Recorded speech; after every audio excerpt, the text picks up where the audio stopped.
ha guiado tu camino y a tu lado siempre está. Sus promesas cumplirá y a su tiempo lo verás. Eres parte del pueblo de Dios, Él te levantará, te restaurará y tu victoria llegará. Fuiste llamado y escogido, a su voz has respondido. Es tiempo de creer. Centro Victoria, nacimos para vencer. Invitarlos para que abran la Biblia en el segundo libro, el libro de Éxodo. Vamos a estudiar un pasaje o varios pasajes, pero vamos a arrancar ahí. Un texto un poco extraño, pero que espero que al final de la jornada, pues el Espíritu de Dios nos haya abierto el entendimiento y nos motive para entender la revelación que hay ahí. Darle la bienvenida también a las personas que nos siguen fielmente durante tantos años a través del canal Producciones Centro Victoria, y darle las gracias sobre todo a los que oran por nosotros, a los que se suscriben al canal, que con eso nos ayudan muchísimo para que el ministerio se siga extendiendo. Éxodo, entonces, el capítulo 26. Voy a decirlo de una vez, espero que no se asusten. Nosotros creemos, como acabamos de declarar, que la Biblia, toda la Biblia es inspirada por Dios. Toda escritura es inspirada por Dios. Pero si somos sinceros con nosotros mismos, por lo menos a los que leen la Biblia, tenemos que aceptar que hay pasajes que son más bonitos que otros, ¿o no? Hay textos que la verdad empieza uno y dice, ay Dios mío, no entiendo nada, ¿para qué estoy leyendo esto? Fulano se casó con Mengano y engendró a Sutana y Perencejo hizo y uno no ve por qué. Y uno de esos pasajes así que son como un poquito oscuros, un poquito cansones, aburridos, si lo queremos decir así, sin faltar el respeto, porque estamos diciendo que son inspirados por Dios. Son los pasajes del libro de Éxodo que hablan de la construcción del tabernáculo. Es una cantidad de detalles y de medidas y de colores que uno dice, Dios mío, pero ¿para qué tanta cosa? Pero si creemos que toda la escritura es inspirada por Dios, estos pasajes también tienen que haber sido inspirados por Dios. Y si están ahí en la Biblia, están por algún propósito. No sé a usted, pero por ejemplo hay cosas que a mí me gustaría que estuvieran en la Biblia y no están. Y hay cosas que me gustaría que las quitaran y el Señor no me hizo caso y las dejó ahí. Por ejemplo, ¿qué me gustaría que estuviera que no está? Jesús resucita a Lázaro, que tenía 4 días de muerto. ¿Usted sabe cuánta plata daría yo porque Lázaro le hubieran dado un chancecito, unos 2 capítulos para contarnos qué vio en esos 4 días? Pablo dice que fue llevado al tercer cielo y que allá oyó unas cosas extraordinarias, pero no les puedo contar. Entonces, ¿para qué? ¿Para qué le hace la boca agua a uno? Entonces, lo que yo digo es que yo habría cambiado todos estos pasajes del tabernáculo y las genealogías y todo eso porque Lázaro nos contara algo, porque Pablo nos contara algo. Pero eso es mi mente carnal. Dios tiene otro propósito. Y si esos textos están ahí, pues están ahí con el propósito de ayudarnos, exhortarnos, bendecirnos, animarnos. Entonces vamos sin mucho preámbulo al capítulo 26, versículo 1 del libro de Éxodo. Y son las instrucciones para construir el tabernáculo. El tabernáculo, sabemos, era como una tienda de campaña muy grande. Era un santuario portátil que se podía armar y desarmar. ¿Por qué era así? ¿Por qué Dios no les dijo hagan un templo? Bueno, porque Israel acaba de salir de Egipto y está cruzando el desierto. Y durante esos 40 años Israel es un pueblo nómada. Entonces, cuando la nube de Dios les decía, acampen aquí, pues ahí armaban el tabernáculo. Podía pasar una semana o un mes o un año y la nube se levantaba y se iba y había que desarmar el tabernáculo e irse para otro lado. Usted no puede hacer eso con un templo. Entonces, este tabernáculo era muy interesante por muchas razones. Una de las razones es que Dios no solo le da las instrucciones a Moisés de cómo hacerlo, sino que lo lleva al monte Sinaí y dice, y le muestra un tabernáculo. O sea, le enseña un modelo, una maqueta de un tabernáculo que existía en el cielo. Este tabernáculo que Moisés construye y que Dios le está dando estas instrucciones tan detalladas, tan específicas, es la copia terrenal de un tabernáculo celestial que está en otro universo, en otra dimensión. 26:1 entonces, dice, harás el tabernáculo de 10 cortinas de lino torcido, azul, púrpura y carmesí, y lo harás con querubines de obra primorosa. La longitud de una cortina de 28 codos, y la anchura de la misma cortina de 4 codos. Todas las cortinas tendrán una misma medida. 5 cortinas estarán unidas una con la otra, y las otras 5 cortinas unidas una con la otra. Y harás lazadas de azul en la orilla de la última cortina de la primera unión, lo mismo harás en la orilla de la cortina de la segunda unión. Dan ganas de hablar en lenguas cuando uno oye esto, ¿verdad? Y la verdad es que, ¿para qué es esa cosa? O sea, ni yo no soy sastre, ni costurera, ni entiendo. Pero vamos a ir despacio. Estas son las instrucciones para crear las paredes exteriores del tabernáculo. Y nos dice que está hecho con cortinas, todos entendemos el concepto. Pero lo interesante es que nos da la medida de las cortinas. Entonces vamos a ir despacio, ¿les parece? Lo que vamos a hacer hoy es estudiar, no vamos a predicar mucho, sino a tratar de aprender un poquito. ¿Qué altura tenían estas cortinas o estas paredes externas del tabernáculo? Ahí nos acaban de decir. Cuando habla de la longitud, lo que está hablando es de la altura, la longitud es el largor, dijo la señora. Hello, ¿cuánto? 28 codos. Un codo equivale a 45 centímetros. Entonces ya ustedes hicieron la conversión y estas cortinas medían 12.60 metros de altura, que eran bastante más alto que esta tienda que tenemos aquí. 12.60 metros de altura. Todo esto los estoy explicando para tratar de llegar ahora después a algún corolario, alguna aplicación. Entonces el tabernáculo era una tienda bastante alta, las cortinas decimos medían 12 metros 60, se nos dice de qué color tenía que hacer, se nos dan los detalles de los muebles, las medidas de los muebles, pero lo más interesante para nosotros hoy es que al final del capítulo, ya más o menos en el versículo 31 de Éxodo 26, el versículo 31 dice, también harás un velo de azul, púrpura, carmesí y lino torcido. Será hecho de obra primorosa, con querubines.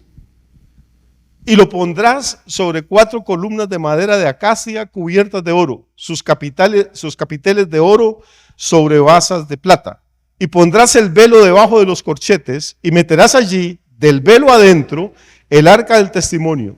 Y aquel velo os hará separación entre el lugar santo y el santísimo. Vamos a ir despacio. Tenemos ya la tienda construida y al final de las instrucciones Dios le dice a Moisés, ahora quiero que haga un velo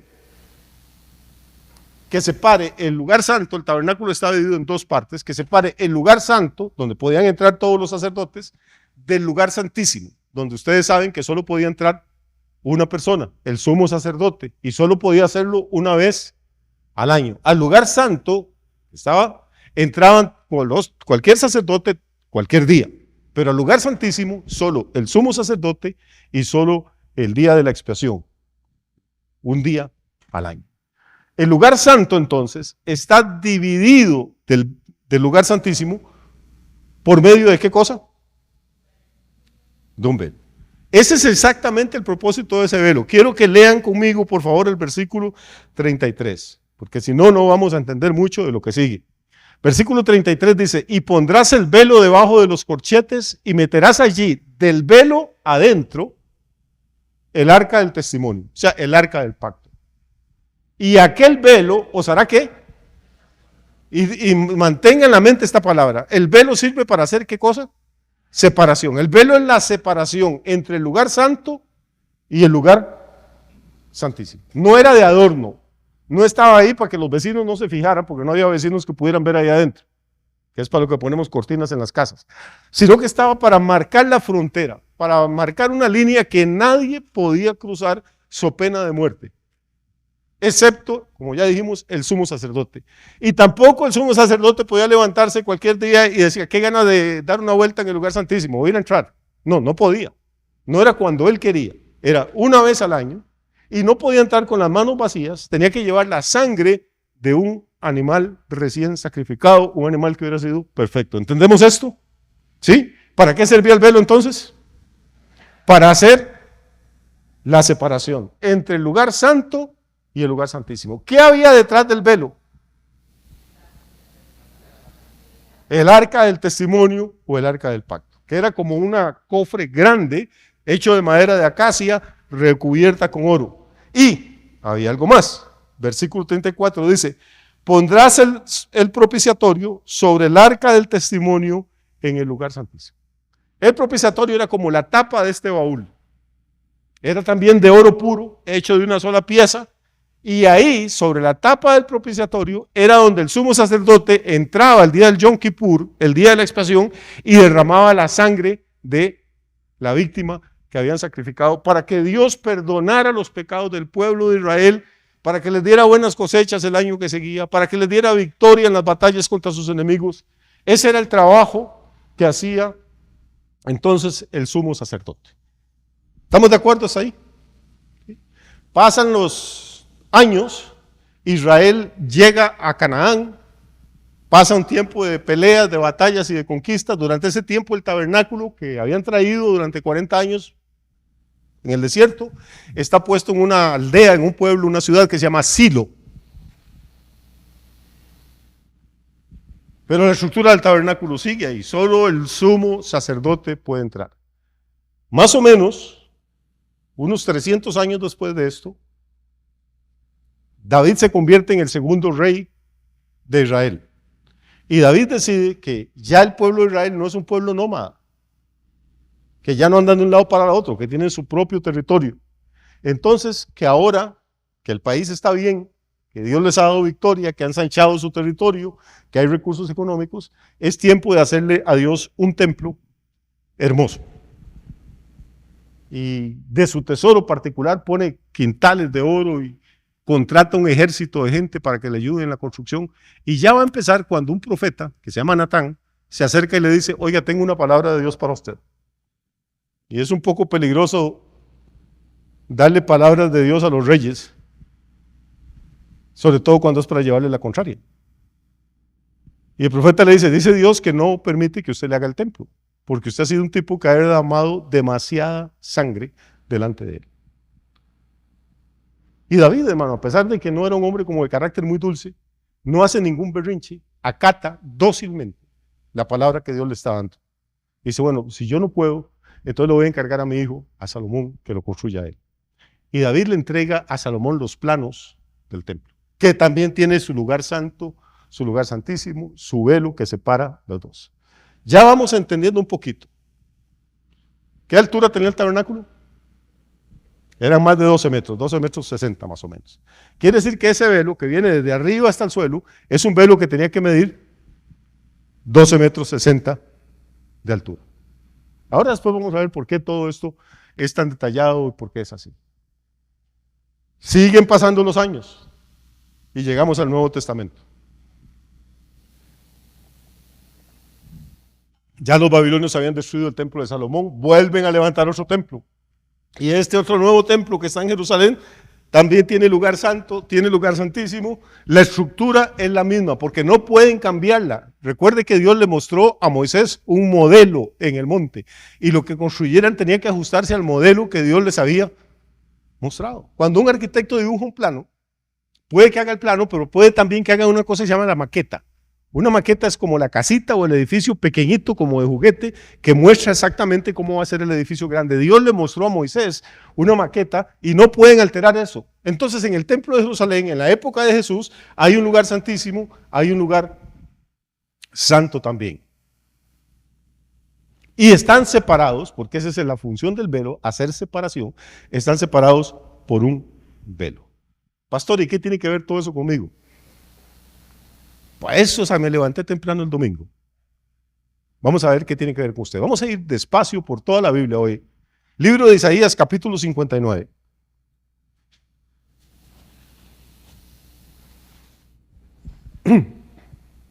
Isaías capítulo 59 dice: he aquí que no se ha cortado la mano de Jehová para salvar, ni se ha agravado su oído para oír. ¿Qué pasó? Los israelitas estaban pasando un mal momento en la época de Isaías, unos 600 años antes de Cristo.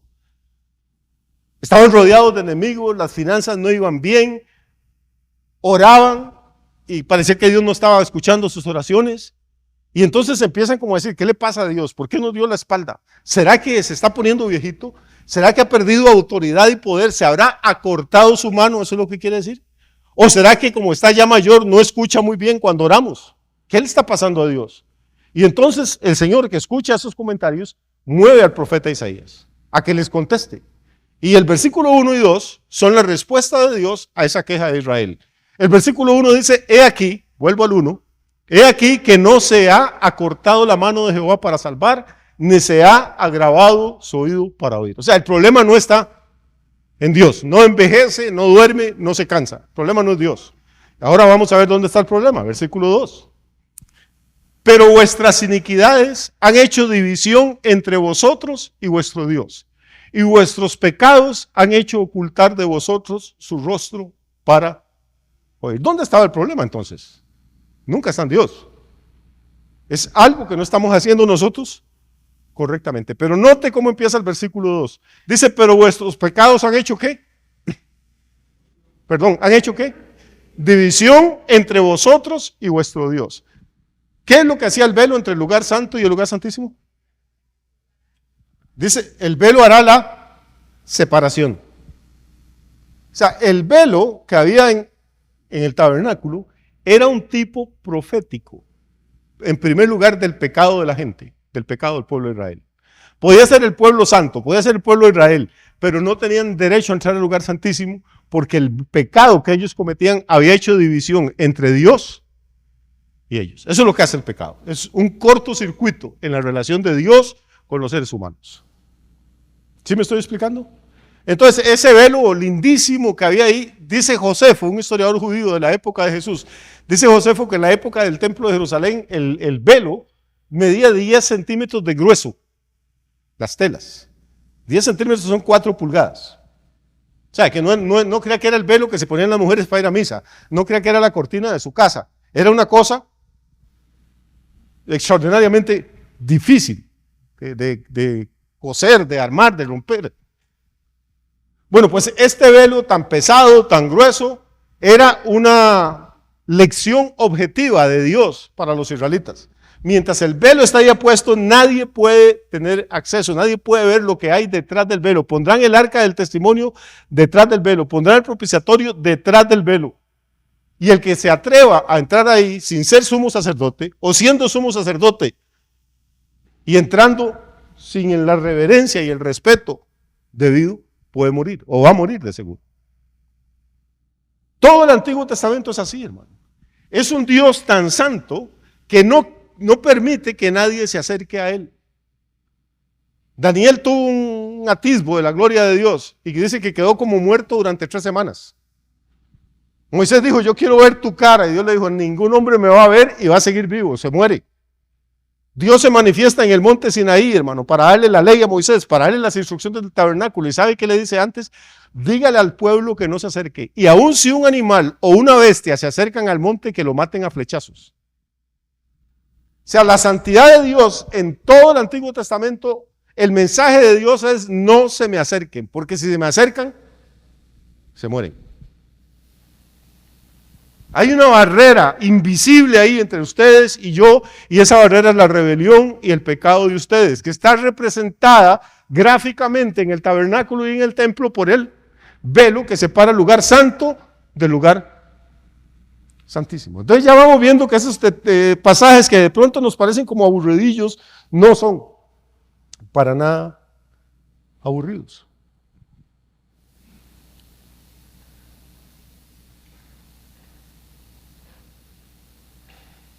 Esa es la primera interpretación que nos tenemos del velo. Pero hay otra cosa muy interesante. Vamos a ir ahora al Evangelio de Mateo.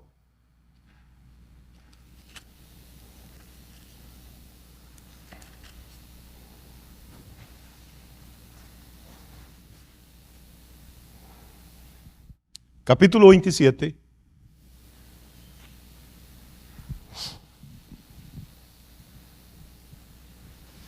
versículo 50.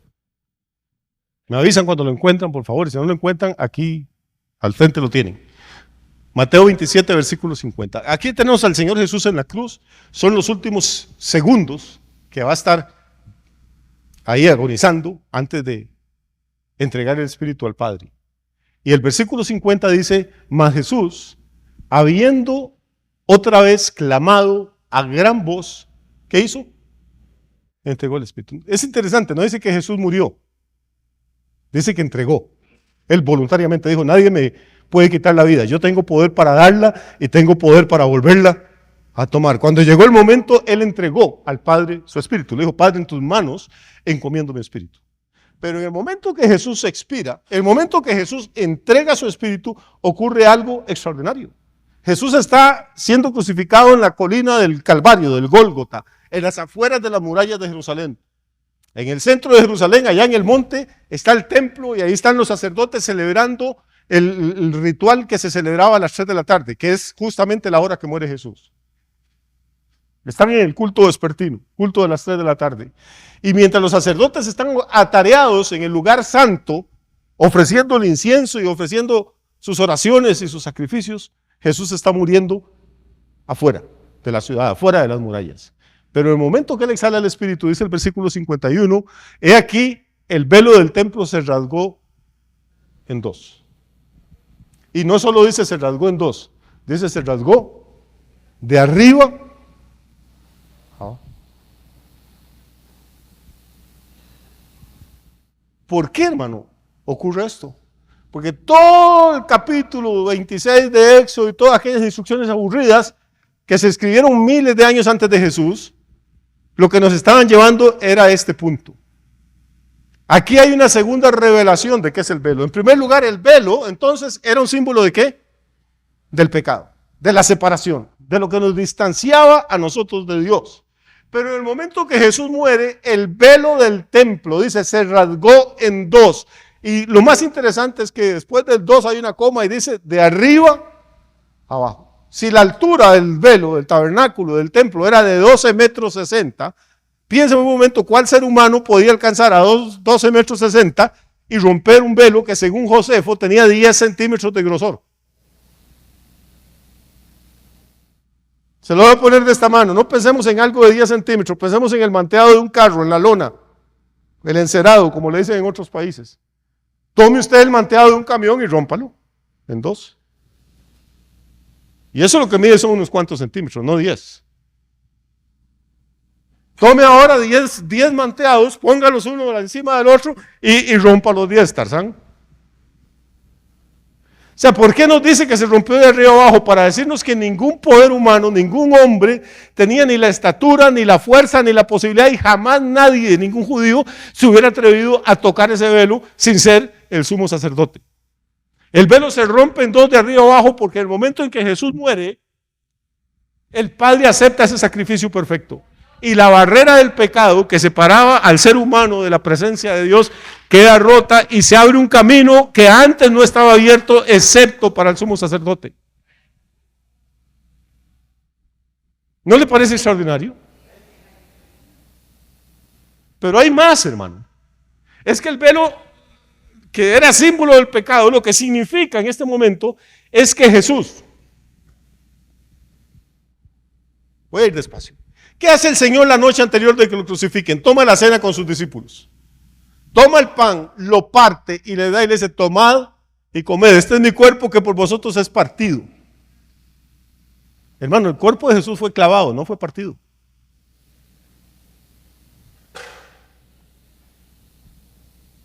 ¿Por qué dice Jesús que el cuerpo de él fue partido? Porque hay un momento, hermano, en la cruz, en esas últimas 3 horas, en que Jesús se convierte en el velo. Voy despacio. Jesús se convierte en el velo, se convierte en pecado. Al que no conoció pecado, escribe Pablo, por nosotros lo hizo pecado, para que nosotros fuéramos hechos justicia de Dios en él. Jesús en la cruz fue hecho, ¿qué? Pecado. Y su cuerpo entonces fue roto.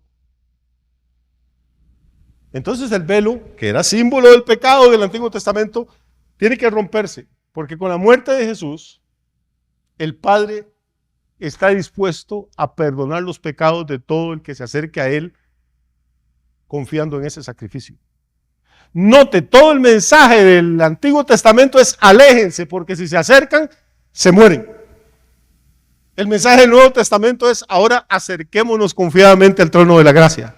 El antiguo era aléjense porque se mueren. El nuevo es acérquense para bendecirlos, acérquense para perdonarlos. ¿No le parece a usted fantástico, hermano? Usted no era ni judío ni sacerdote, judío sí era, pero ni judío ni sacerdote, ni mucho menos sumo sacerdote. ¿Qué esperanza teníamos nosotros? Yo una vez les conté el rey David, que era el hombre conforme al corazón de Dios. Tenía tanta hambre por la presencia de Dios que un día dijo, yo quisiera pasar mejor un día en el patio de la casa del Señor, ahí, que 1000 días fuera de ello. En el patio, porque aunque era el rey, no podía entrar ni al lugar santo, porque no era sacerdote, ni al lugar menos al lugar santísimo. David, que era conforme al corazón de Dios, no podía. Y usted y yo, que éramos una pila de rebeldes, de incrédulos, de pecadores, de orgullosos, por medio de la misericordia de Dios y del sacrificio de Cristo, podemos entrar, hermano, donde David nunca pudo entrar. Eso es lo extraordinario. El cuerpo de Jesús, hermano, fue hecho pecado. Los pecados suyos, los míos, los del mundo entero, fueron castigados ahí. Y cuando Jesús entrega el Espíritu, el Padre dice, ya no hay nada más que hacer, no necesitan más ofrenda, no necesitan más religión. Yo rompo el velo, yo les abro el camino, ya no se alejen para que no mueran, ahora vengan para que vivan. Y el escritor de los Hebreos toma exactamente esos pensamientos. Hebreos capítulo 10. Estoy yendo muy rápido, los estoy confundiendo, vamos bien hasta aquí. Hebreos 10, 19, porque tiene que ver con esto que estamos hablando.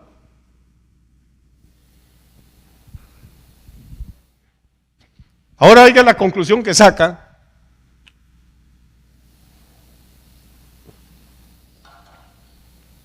El Nuevo Testamento de toda esta doctrina. Dice, así que hermanos, teniendo ¿qué? Libertad para entrar ¿dónde? Pero entendemos lo que estamos leyendo, hermano. ¿Qué tiene usted ahora? Libertad para entrar ¿dónde? Es que no. Hay lugares donde vamos a entrar y no nos dejan. Vaya a entrar a la casa del presidente para que vea lo que le pasa. Vaya a entrar a la boda del Banco Nacional para que vea lo que le pasa.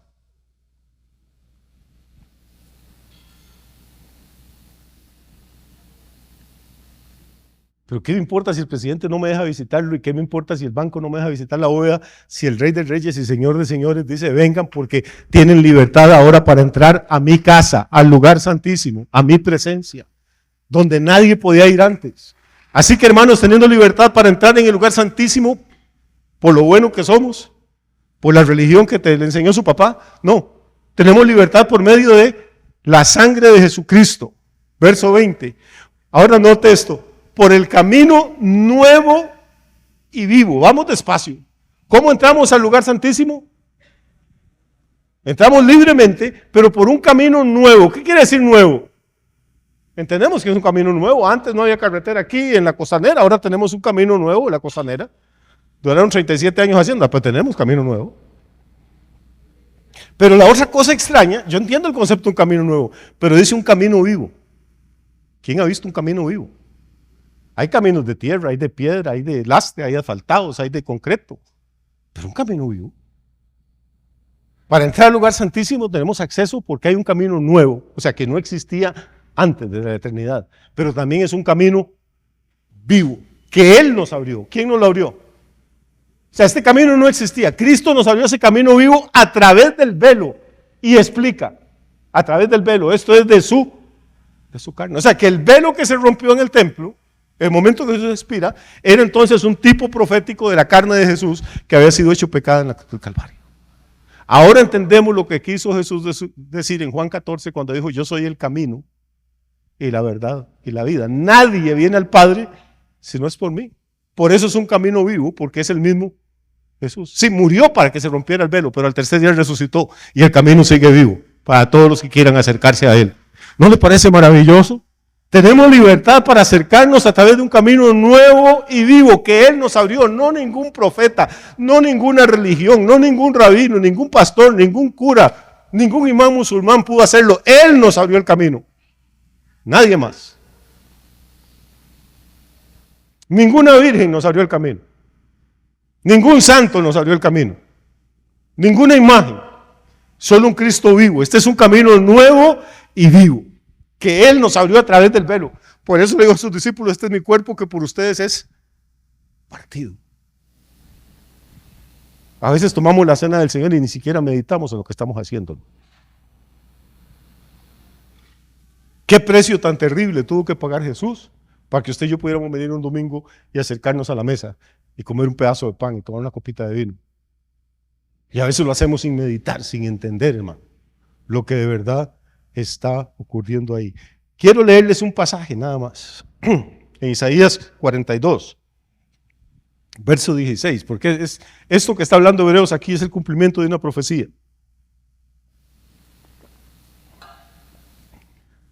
Vea lo que había escrito 620 años antes Isaías. Dice, y guiaré a los ciegos por camino que no sabían.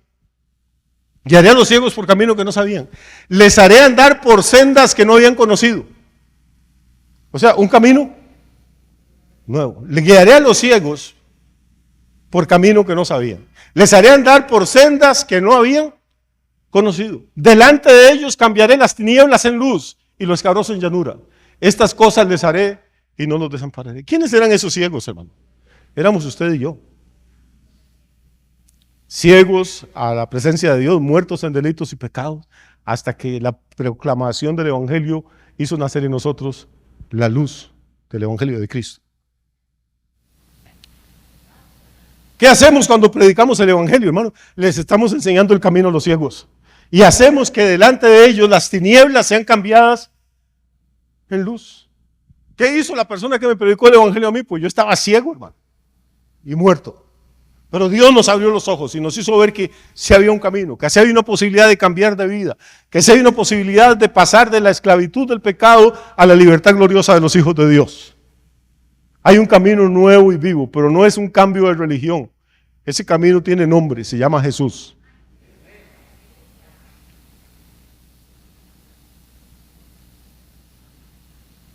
Quiere decir que cuando Hebreos dice que nos acerquemos a través del camino nuevo y vivo que Él nos abrió a través del velo, esto es de su carne, lo que está haciendo es cumpliendo la profecía de Isaías. Los voy a hacer andar por un camino que no conocían, por un camino nuevo que antes no existía. Seguimos un momentito en Hebreos, capítulo 10 estamos, ¿verdad?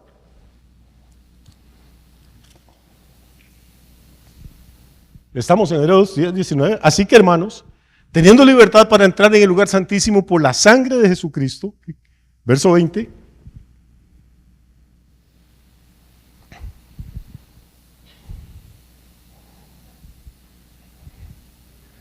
Por el camino nuevo y vivo que Él nos abrió a través del velo. Esto es de su carne. Bueno, esto es lo que estamos enseñando. ¿Qué hacemos ahora con esa enseñanza? Versículo 21 y 22. Y teniendo un gran sacerdote sobre la casa de Dios, acerquémonos con corazón sincero, en plena certidumbre de fe, purificados los corazones de mala conciencia y lavados los cuerpos con agua pura. ¿Cuál es el mensaje? Acerquémonos. ¿Cuál es el mensaje del antiguo pacto? Aléjense. Es todo lo contrario. Son dos pactos, dos testamentos. Por eso da tanta pena oír tantas iglesias y tantos predicadores que tienen una confusión terrible. Un rato predican del antiguo pacto, otro predican del nuevo, sin entender la diferencia que hay entre los dos. Son dos formas de vivir la vida, de vivir la espiritualidad, completamente diferentes. No podemos tener un pie en el antiguo pacto y uno en el nuevo. Si es por ley, ya no es por gracia. Si es por gracia, ya no es por ley. Si es la religión la que salva, ya no es Cristo. Si es Cristo, ya no es la religión. Si es Cristo el que salva, ya usted no ocupa a María. Si es María la que salva, Cristo le sale sobrando. No puede, es como cabalgar en dos caballos, hermano, no se puede. O escoge el negro o el caballo blanco, pero no puede andar en los dos. Caballo blanco en una cantina en Moravia. Mejor escoja el negro, que me acaba de llegar un ramalazo ahí.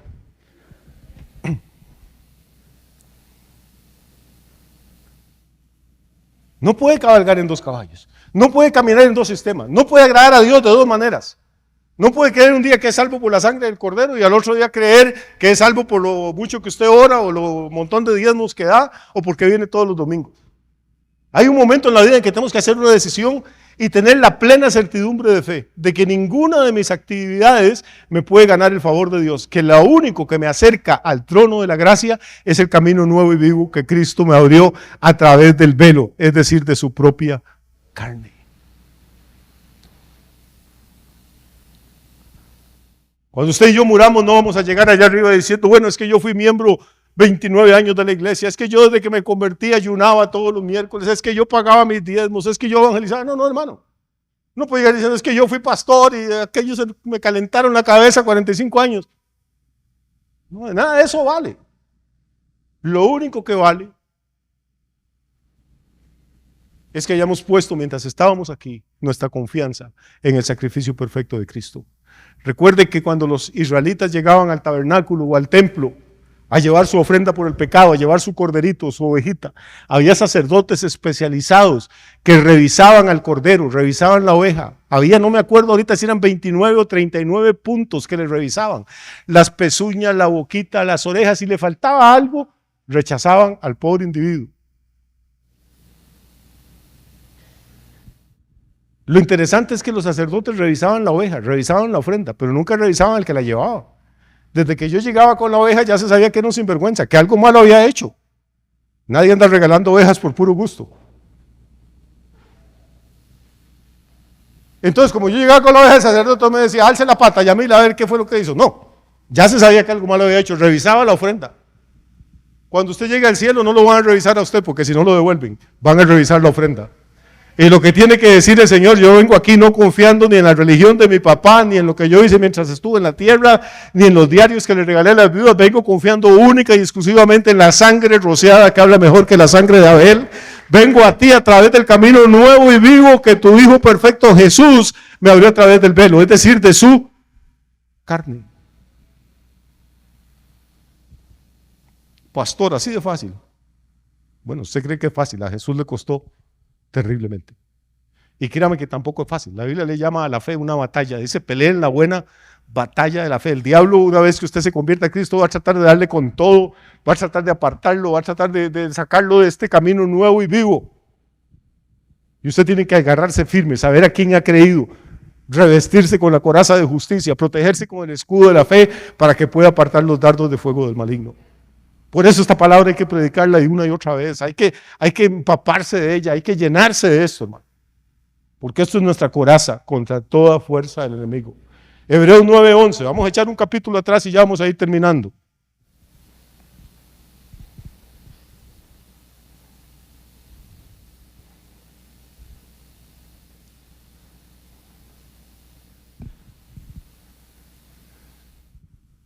Pero estando ya presente, ¿qué? Cristo, sumo sacerdote de los bienes venideros. Hermano, la religión de la popular tienen un señor que es el que los manda, el que los dirige, que dicen que es el representante de Cristo y le dicen el sumo pontífice. Pontífice es sacerdote. Ahora es un poquito raro porque ahorita hay 2 sumos pontífices, uno que se cansó de ser Cristo y renunció. Y el otro que está también como medio chueco por ahí. Pero hermano, eso es un título blasfemo. Los sumos sacerdotes de Israel había que cambiarlos porque vivían 15, 20, 40 años, se ponían viejitos y se morían. Y entonces el hijo de ellos venía y tomaba el cargo y así iban. Había que estarlos cambiando porque se morían, o se enfermaban, o se ponían seniles. Pero ahora tenemos un sumo sacerdote que no se hace viejo, que no se enferma, que no se le olvidan las cosas, que no se equivoca en doctrina, que no renuncia nunca, que no duerme, que vive siempre para interceder por nosotros. Se llama Cristo. Si usted tiene un sumo sacerdote que se llama Cristo, no necesita ningún otro sumo pontífice. No necesita que nadie usurpe el título sagrado del Señor. Tenemos un sumo pontífice, dice, un sumo sacerdote de los bienes venideros por el más amplio y más perfecto tabernáculo, no hecho de manos, es decir, no de esta creación, sea, ni siquiera está hablando del tabernáculo de Moisés. Recuerden que aquí está hablando de un tabernáculo más amplio y más perfecto que no pertenece a esta creación. ¿Cuál es? El que Dios le había mostrado en el templo a Moisés cuando le dio las instrucciones que estábamos leyendo en Éxodo capítulo 26. Entonces Cristo, el sumo sacerdote terrenal, ministraba en un santuario de cuero con un velito por ahí, pero Cristo dice que es sumo sacerdote en un santuario más amplio y perfecto, en un santuario celestial que no pertenece a esta creación. Versículo 12. Y entró a ese santuario no por la sangre de machos cabríos ni de becerros, como entraba el día del Yom Kippur, una vez al año cada sacerdote. Dice, sino que entró por su propia sangre. Entró una vez para siempre en el lugar santísimo, habiendo obtenido eterna redención. ¿Cuántas veces? Una vez cada año, como el sumo sacerdote de Israel, porque la sangre de los toros y de los machos cabríos no puede quitar los pecados, los tapa, los cubre. Pero la sangre de Cristo no tapa ni cubre nada, los limpia, los arranca, lo declara usted justo como si usted jamás hubiera pecado. Esta es la maravilla del Evangelio, hermano. Versículo 13. Porque si la sangre de los toros y de los machos cabríos y las cenizas de la becerra rociadas a los inmundos santifican para la purificación de la carne, cuánto más la sangre de Cristo, el cual mediante el Espíritu eterno se ofreció a sí mismo sin mancha a Dios, limpiará vuestras conciencias de obras muertas para que sirváis al Dios vivo.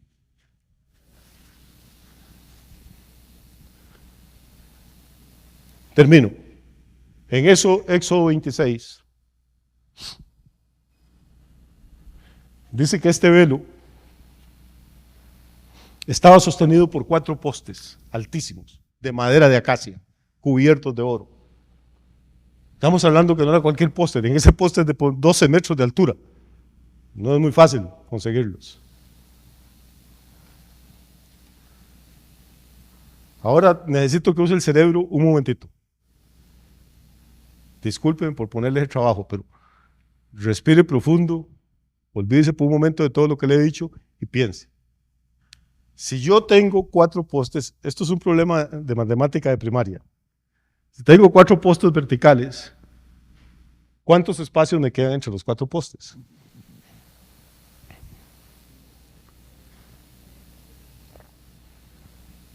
No tenga miedo. ¿Cuántos? Quedarían como 3 paños, ¿no? Tengo un poste aquí, 2 aquí, queda un paño. Otro poste aquí, serían 3 postes y 2 paños. Otro poste aquí, tengo 4 postes, 3 paños. Simple aritmética. Cada uno de esos paños también tiene una simbología. Representa al Padre, al Hijo y al Espíritu Santo. Y cuando el velo del templo se rompe por el medio. Porque el que está muriendo en la cruz no es ni el Padre, ni el Espíritu Santo, el que está muriendo es el Hijo, el del centro. Y a través de ese centro roto, de ese en medio roto que hay ahí, es que usted y yo tenemos acceso hasta el trono de la gracia. Lo que más me gusta es que no dice que Dios mandó un ángel para que cuando Jesús moría en la cruz descolgar el velo. Ese velo era carísimo, finísimo, había sido hecho según las instrucciones divinas, pero no mandó un ángel para que un poco de ángel le diga, muchachos, váyanme, ese velo costó muy caro, lo descuelguen con cuidado, me lo doblan bien, que no se arrugue, y me lo traen para acá para guardarlo, a ver si en alguna otra ocasión lo volvemos a montar. No, hermano, Dios no lo guardó, lo rompió. Lo rompió diciendo que no hay marcha atrás, que el sacrificio de Cristo es la última palabra de Dios, que nunca más vamos a volver ni a la ley, ni a los sumos sacerdotes, ni a los sacrificios de animales, ni a la religión, sino que tenemos redención eterna por medio de la sangre del Cordero.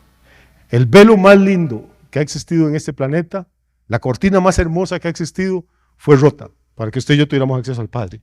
Y el hombre más hermoso y perfecto que ha caminado en este planeta fue roto para que usted y yo pudiéramos tener vida eterna. Así que a veces encontramos pasajes un poco secos y aburridos o áridos en la Biblia, decimos, ¿para qué Dios lo puso? Bueno, conforme vamos creciendo en Cristo y Dios nos va dando gracia y a través del Espíritu Santo vamos a ir entendiendo que en la Biblia no hay nada feo, que el problema nunca está en el Señor, sino en nosotros, que en la medida que nos acerquemos a Él y maduremos, el Espíritu Santo va a ir abriendo nuestros ojos y nos va a ir enseñando las maravillas que hay en la palabra. Que Dios los bendiga, que tengan una semana lindísima, muy, muy bendecida. Nos vemos, si Dios lo permite, entonces. Centro Victoria, nacidos para vencer.